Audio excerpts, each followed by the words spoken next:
Olá, pessoal. No vídeo de hoje a gente vai falar um pouquinho sobre distribuição de frequência de variáveis.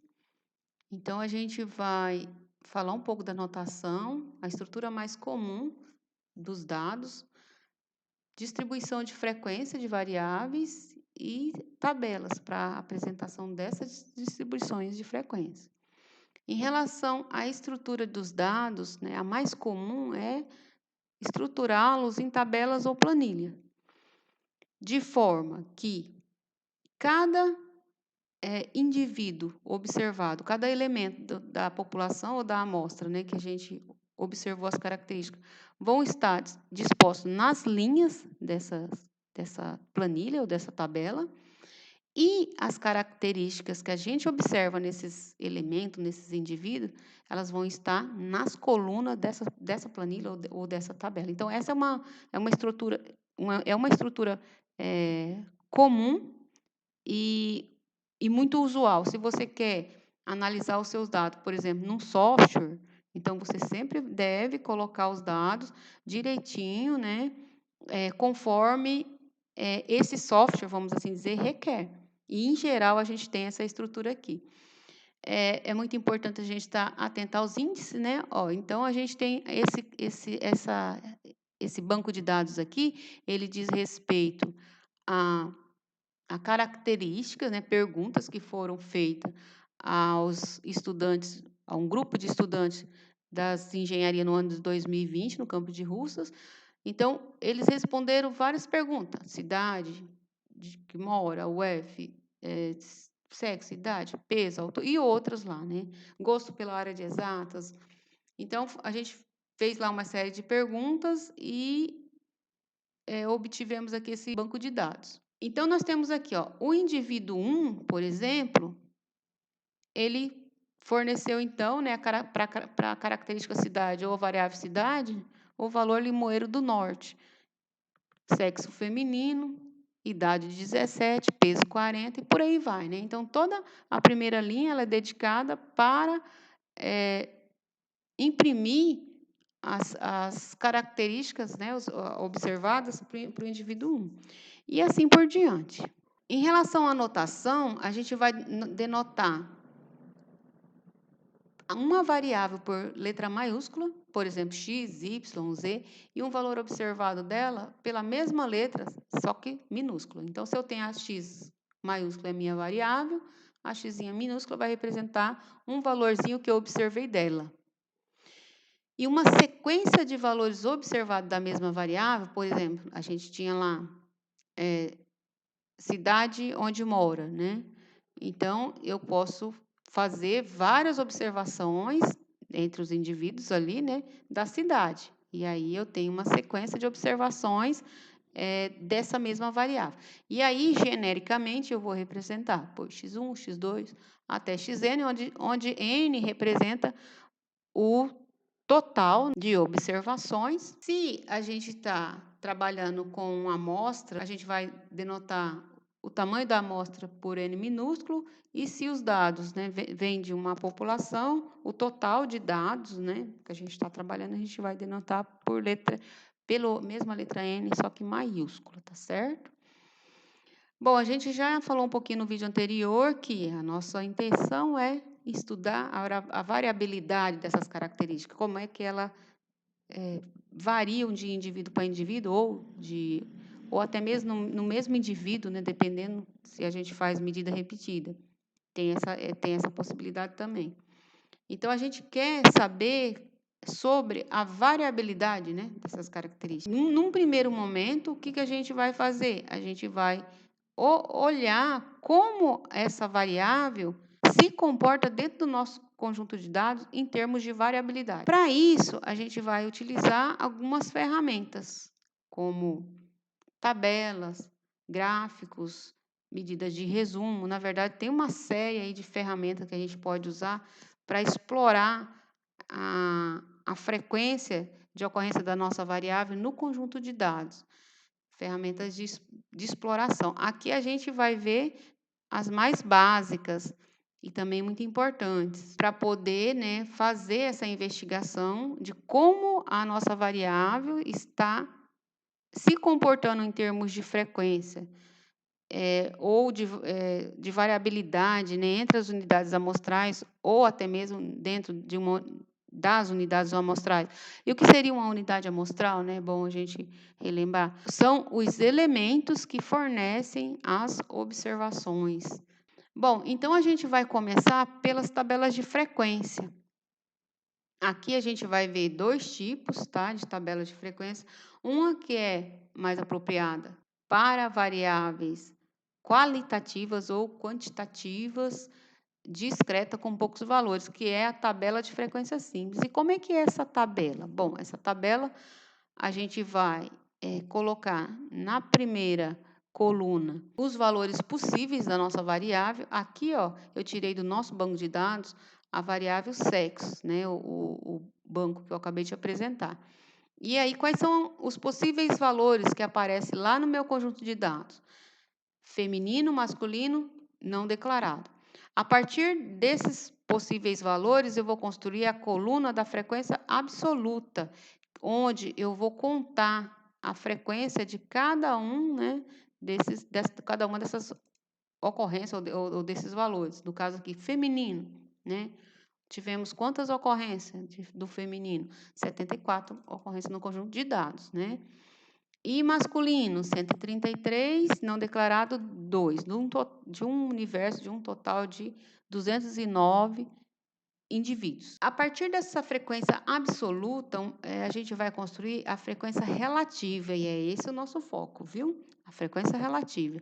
A partir da frequência absoluta, a gente divide, né, pelo total de observações, e a gente tem aqui a frequência relativa. 74 dividido por 209, a gente tem 0,354. E aqui 133 dividido por 209, 0,636. Bom, enfim, aí a gente tem aqui as frequências relativas. Mas quem que são as frequências relativas?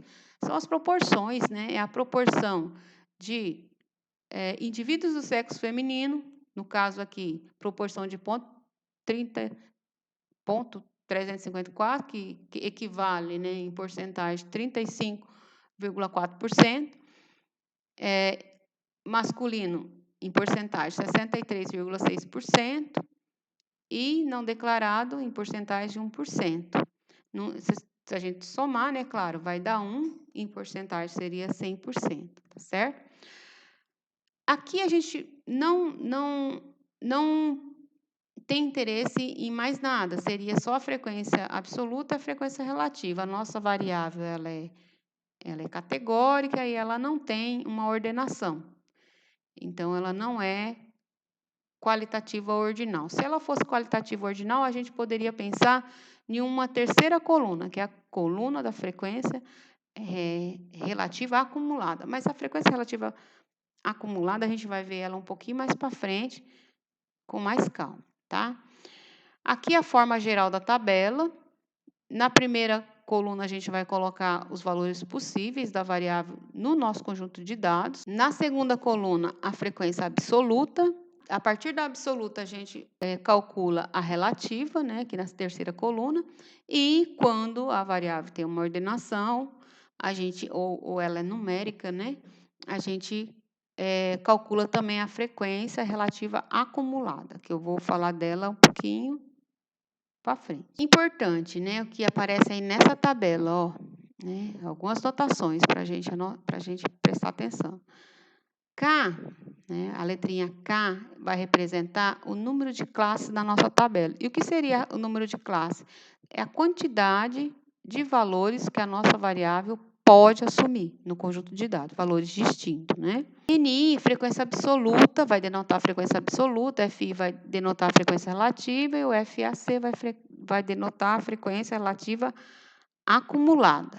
Como eu já disse, o N minúsculo total de elementos na amostra, N maiúsculo total de elementos na população. Bom, a gente viu ali, né, o sexo, né, só tem 3 valores possíveis, então a gente fez ali 3 linhazinhas da tabela, conseguimos resumir de forma ótima, né, ficou muito visível ali, porcentagem de homens, mulheres e tal. Mas existem alguns casos que não é tão simples. Por exemplo, a variável altura. Se a gente for no banco de dados, a variável altura, ela não se repete muito. Por quê? Porque, né, é uma variável que assume valores em um intervalo. A gente já viu que ela é uma variável contínua, não é assim? Tipos de variáveis, a natureza dela é contínua, e aí a gente não tem muita repetição, né? Claro.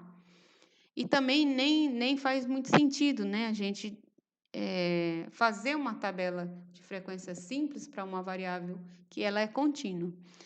Bom, para esses casos, né, casos onde a variável tem muitos valores possíveis, no caso, por exemplo, dela ser discreta. É claro que aqui eu estou falando de variáveis quantitativas, tá certo, pessoal? Então, o que a gente vai fazer? Ao invés da gente pegar cada valorzinho e contar, né, quantos valorzinho daquele tem no nosso conjunto de dados, a gente vai pegar um intervalozinho, né, um rangezinho aqui, e verificar quantos dados, né, quantos valores do nosso conjunto de dados estão nesse intervalo, ou assumem valores nesse intervalo. E aí a gente vai montar a frequência absoluta, e a partir da frequência absoluta, a frequência relativa, normalmente, como a gente já viu ali para a variável sexo. Aqui a gente está com a variável altura, naquele mesmo banco de dados. Então, ó, a gente percebe que aqui, ó, da altura de 1,48 e entre 1,48 e 1,56, né, metros, temos 16 pessoas, né, 16 pessoas com essa altura, ou seja, 16 valorzinhos, né, nesse intervalo aqui. Bom, aqui já faz sentido a gente falar da terceira coluna, que é da frequência relativa acumulada, que está só como frequência acumulada, né? A relativa acumulada. Então, como é que a gente computa a frequência relativa acumulada? Então, a gente vai pegar da primeira aqui, né, que é 0,08, para esse rangezinho aqui. E aí, para a segunda, a gente já vai somar na frequência relativa, né, a primeira mais a segunda. Vem para cá. Então, se eu somar 0,08 mais 0,24, eu vou ter 0,32. E aqui na terceira linha? A terceira linha eu vou somar a primeira, a segunda, mais a terceira, para pôr aqui. Então, eu vou somar 0,08, 0,24, mais 0,31, que vai dar 0,62. E por aí vai até somar 1. Ah, mas para que isso serve, né?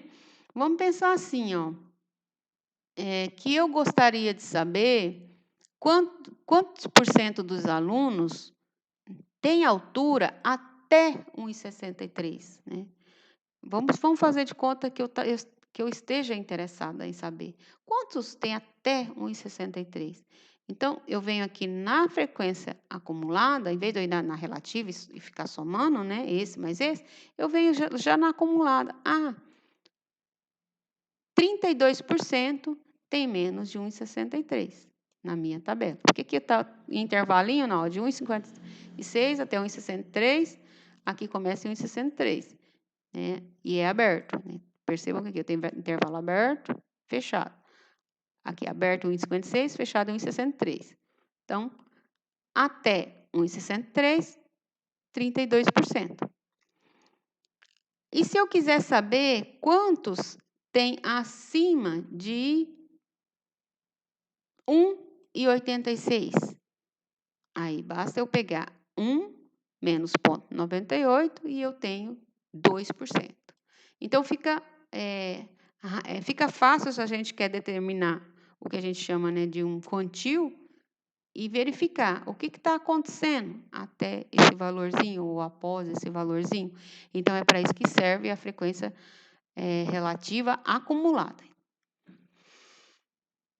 E como é que eu construo uma tabela de frequência e intervalos de classe? Né? Aqui a gente vai pensar na construção dela na mão, que é para a gente entender bem como é que funciona essa tabela, viu? Primeiro, a gente tem que decidir sobre quantas classes a gente quer na nossa tabela, ou seja, quantas linhas. Na tabela de frequência simples, a gente não tinha que decidir sobre isso. A gente pegava a quantidade de valores possíveis da nossa variável no conjunto de dados e tinha lá o número de classes. Aqui não, aqui a gente tem que decidir. Existem algumas regras na literatura, né, para dar um norte sobre como decidir sobre o número de classes. Mas é claro que isso vai depender muito do problema e dos seus objetivos, né? Algumas vezes você vai preferir mais linhas, né, para ter intervalinhos menores de classe, nas classes, né? Outras vezes você pode preferir menos linhas, né, para ficar mais enxuto e um intervalinho maior. Então, aí vai depender muito da pessoa. Então, é o analista mesmo que vai decidir. Mas, né, para ter aqui por onde começar, alguns autores propõem aí algumas regrazinhas para aproximar esse número de classe, de forma que fique numa apresentação satisfatória. Bom, decidiu sobre o número de classes, a gente vai decidir sobre um limite inferior e um superior, de forma que todos os nossos dados estejam contidos, né, no intervalo delimitado por esses dois limites. Ou seja, todos os meus dados, os meus valores, né, da variável vão estar acima desse limite inferior e abaixo do superior, ou seja, vai estar entre 1 e 8. Eu estou delimitando um intervalão, né, um range, que contenha todos os meus valores, meus possíveis valores, né, da variável no conjunto de dados. Com isso, o que a gente vai ter? A gente vai ter uma amplitude, né, que a gente chama de amplitude total, que equivale, né, a esse intervalo que contém os nossos dados. E como é que eu determino esse limite superior, esse limite inferior? Obtendo o máximo e o mínimo do conjunto de dados. Aí a gente vai ver isso direitinho no exemplo, tá? Mas a partir da amplitude total, a gente consegue, né, dividindo essa amplitude total pelo número de classes que a gente quer na nossa tabela, a gente consegue descobrir o comprimento dos intervalos nas classes, que a gente, em geral, mantém todos do mesmo comprimento. Para falar da tabela de frequência e intervalo de classe, vamos voltar aqui aos dados de altura dos entrevistados. Aqui a gente consegue ver já ordenado, né, de forma ordenada, todos os dados. Então, a gente vê que o menor valor, ou mínimo, né, o valor mínimo do conjunto de dados é 1,49, e o valor máximo, que é o maior valor do conjunto de dados, é 1,94. Bom, então como é que a gente poderia definir a nossa amplitude total? Se o menor valor é 1,49 e o maior é 1,94, eu poderia pegar assim, por exemplo, o meu limite inferior como sendo 1,48 e o meu superior como sendo 1,94. Né? Esse conjunto aqui, esse valorzinho está no conjunto de dados, mas esse aqui não está, né? Mas é um valorzinho próximo ali. Aí, subtraindo o limite superior do inferior, eu tenho, aqui, né, 1,94 menos 1,48, eu tenho 0,46, que é a minha amplitude total. Aqui, eu tenho a minha quantidade de elementos, né, no conjunto de dados, que é 209, então eu posso usar uma regrazinha daquela. Por exemplo, essa aqui, ó. K aproximadamente 1 mais logaritmo da base 2 de 209, que vai me dar 8,71, aproximadamente 9. Então, pronto. Eu já fixei meu número de classe como sendo 9. Fixando K igual a 9, eu consigo descobrir as amplitudezinhas, né, dos meus intervalos, dividindo a amplitude total pelo número de classes. Aí, Eu aproximei aqui, tá? Por 0,5. Porque aqui, lá, o importante é a gente ter intervalinhos do mesmo tamanho, né? De forma que a gente tenha uma tabela informativa. Então, não tem problema, assim, isso que se a gente arredondar, né, e tal. Isso aí não tem nenhum problema. Bom, definir, né, a amplitude das minhas classes, aqui, decidi por 0,05 e vou construir minha tabela. Começando pelo valorzinho de 1,48, né, que vai ser o limite inferior da primeira classe da minha tabela, ó. Aí eu vou somar o 0,05, que é a amplitude da classe, né, para obter aqui o superior, o limite superior da minha classe. Então, ó, meu primeiro intervalinho por essas continhas aqui, ó, vai de 1,48 até 1,53, aberto em 1,48 e fechado em 1,53. Não tem nenhum problema em ser aberto em 1,48, porque o 1,48 não pertence ao meu conjunto de dados. Olha só. Se ele pertencesse, aí já seria problema, porque eu não iria contabilizar esse valor aqui, né, na minha frequência absoluta. Pronto, aí esse valorzinho aqui de 1,53, que eu vou contabilizar aqui nesse intervalo, porque é fechado, eu não vou contabilizar no intervalo seguinte. Claro, porque senão eu vou contabilizar ele nessa classe e nessa classe, eu vou estar, né, replicando. Aí, a partir desse valorzinho 1,53, eu vou somar novamente a minha amplitude, porque a amplitude das classes, ela se mantém, né, a mesma. E aí eu tenho o limite superior da segunda classe. E aí eu vou fazendo, né, isso até obter todas as minhas classes. Por quê? Porque aqui eu tenho 9, né? Eu decidi por 9 classes na minha tabela. Bom, essas classes, ela vem aqui para a primeira coluna da tabela de frequência, né, intervalo de classe, e aí nos resta, né, montar a coluna da frequência absoluta. Uma vez que eu já tenho um intervalo, ó, 1,48 até 1,53, quantos dados eu tenho, né? Então, olha aqui, ó. Como a gente tem o intervalo fechado, né, em 1,53, então eu tenho 1, 2, 3, 4, 5, 6, 7, 8, 9, 10, 11, 12 valores nesse intervalo. Então, a minha frequência absoluta aqui é 12, né? Nesse outro intervalinho, eu vou ter 21 e depois 33 e por aí vai, né? Até a última classe, onde eu tenho 4 elementos nessa última classe. Então, observe que, à medida que vai ficando muito alto, né, o que acontece com a frequência? Ela vai diminuindo. Então, aqui a gente já começa a ver, né, o comportamento da nossa variável.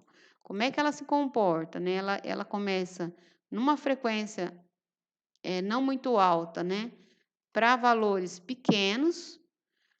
À medida que a gente vai aumentando, né, esses valores, a frequência vai aumentando também, ó, aumentou aqui até 50. Então, essa classe aqui, né, tem uma maior frequência, é a moda, né, que a gente chama. E depois vai caindo, ó, até ficar pequenininho. Então, a gente observa que a gente consegue perceber aí, né, como que a nossa variável se comporta no conjunto de dados. A partir da frequência absoluta, a gente constrói a coluna da frequência relativa, só dividindo cada valor da frequência absoluta pelo total de observações, né, no conjunto de dados, que é 209. E aí a gente obtém as frequências relativas, que acaba, né, dando fácil interpretação para a gente. Por exemplo, se eu quero saber quantos por cento dos alunos, dentre os que responderam, né, dos entrevistados, tem entre 1,68 e 1,74, então aqui, ó, 24%. A partir da frequência relativa, a gente constrói a frequência relativa acumulada, onde a gente começa aqui da primeira, né, e vai somando. 0,06 mais 0,1, 0,16, e por aí vai. E aí nos fornece aquela interpretação. Ah, quantos alunos têm até 1,74 de altura? Aqui, 71% tem até 1,74 de altura.